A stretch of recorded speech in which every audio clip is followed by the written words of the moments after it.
All right, today's question comes from Dennis in Washington. Dennis writes, I have $140,000 in student loan debt from my MBA. Ouch.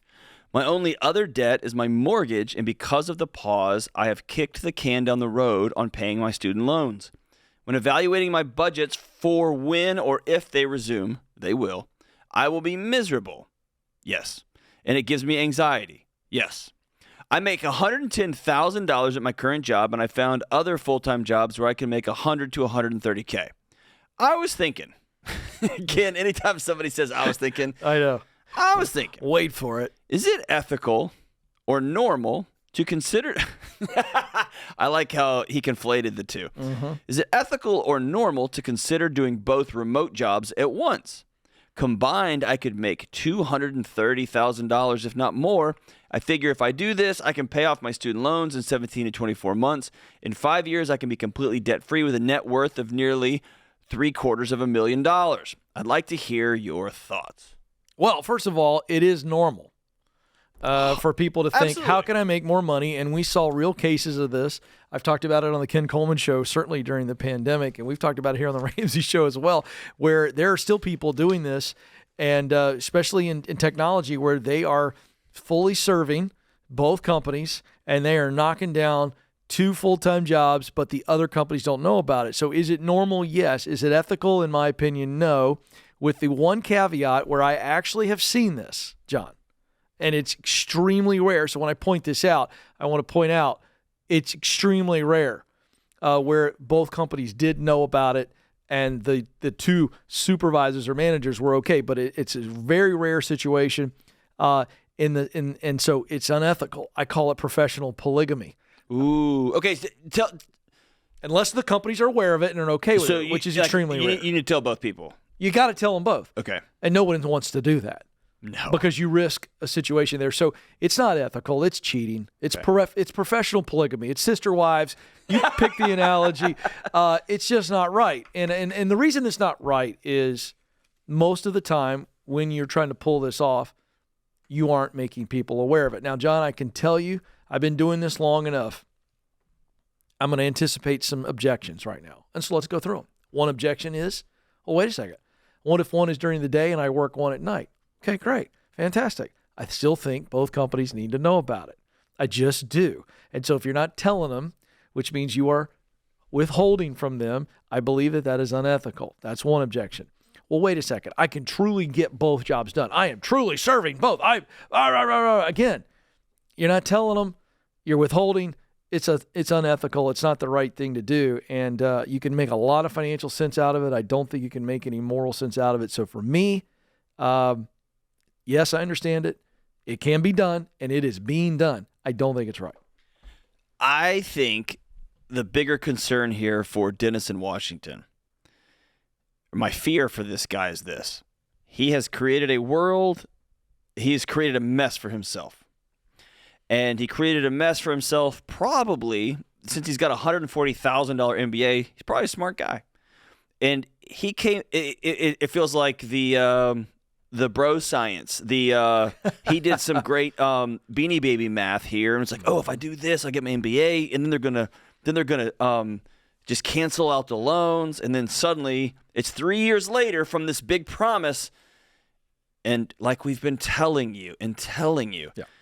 It hadn't come through yet. And now people like Dennis are starting to realize, oh, I may have to pay all this back. That's right. And the other day on the Ramsey Show, Dave and I went through an article. And again, hat tip to the great Tyler Cowan from Marginal Revolution.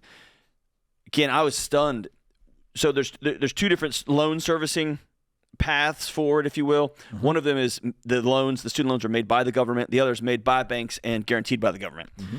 So when the pause came in, the government only has authority to pause one of them. That's right. Not the other one. That's correct. So you got an instant for researchers, an instant randomized control group. Some people got it paused and some didn't. And when they went and studied those, like right now, they just studied them. And this was an economic white paper out of DC. These are the top of the top guys. I love this stuff. What they found was those that did not receive a pause, there were not additional delinquencies. I wish there was a more fancy way to say this. They figured it out. They looked at reality and said, this sucks. And they figured it out. When their jobs were going away, when they couldn't work, they figured it out. The other folks who got the pause increased their debt by approximately 5% per household. That's madness. It's crazy. Because what they did was they had extra liquidity in their home, extra cash, and they used that for down payments on cars, on new houses, or on they spent that money. Oh, yeah. And it propped up the economy for a second, and then it further trapped those people down the stream. Right. So, dude, you've created a mess for yourself, and I wish there was a hack here, Tyler. There's one hack, and that is to get a machete and head into the jungle and carve yourself a path, man, and that is paying the stuff off. And it's going to take you a long time because you dug yourself a huge hole. Or find a job that pays you $250,000 in an ethical way, right? All right, I want to stay here. Okay. I want to go back to what you just said with the white paper. Yeah. There's a lot of people listening and watching, brand new to this whole discussion, and I think this is a psychology thing, and I know you know it, so I want to dig. Okay. All right.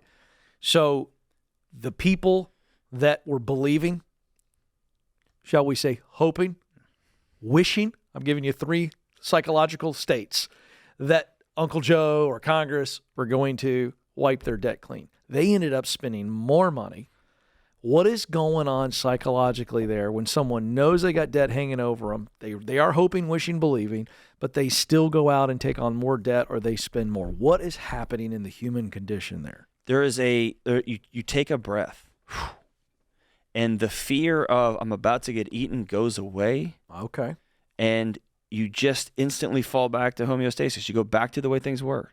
And the way things were was I bought whatever I wanted whenever I wanted it. We also didn't take into account there was a pause, but people were 1 year into the degree. So they kept going to school, taking out more loans and more. So the whole thing is a mess. But I think there was a group of people, the world started shutting down, and remember the dominoes falling, and everything impacted this, and this. I remember that. It was scary. And then they came in and said, you don't have to pay this month. You don't have to pay indefinitely. And everybody exhaled. And then someone said, hey, look at this new car. And we are off to the next new thing. The other folks who did not have a pause didn't have that luxury. They had to figure out the scary reality they were in. Okay, so what happened there then chemically? And maybe it's not chemical, but what's going on in the brain where you're in a fight or flight, or you're in a state of, because you said they relaxed. The people. Peace. That's right. So what happened is, I just want our audience to understand that this money game, we got to understand how we're wired. And when we sense some relief, is that what happened? They were like, oh, I may not have to pay it. And then that and they moment, just said, I got options now. In the moment you have options, every business in the world comes after you because they know you got cash in your pocket.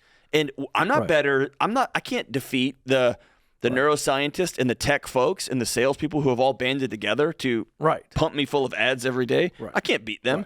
And so the moment I exhale, when I'm looking at math and I can't feed my family, then I can defeat those ads. Because I got to feed my family, right? It's a scary moment. So my takeaway, my layman's takeaway is when it comes to debt, you cannot relax on it. That fight or flight is a good thing. You need that intensity to be able to push through the temptation. That's what I'm taking away. Yes, absolutely. All right, there it is, folks. With any sort of threat. There's psychology around money, folks. Let's not forget that. It's all psychology. Beautifully. I know.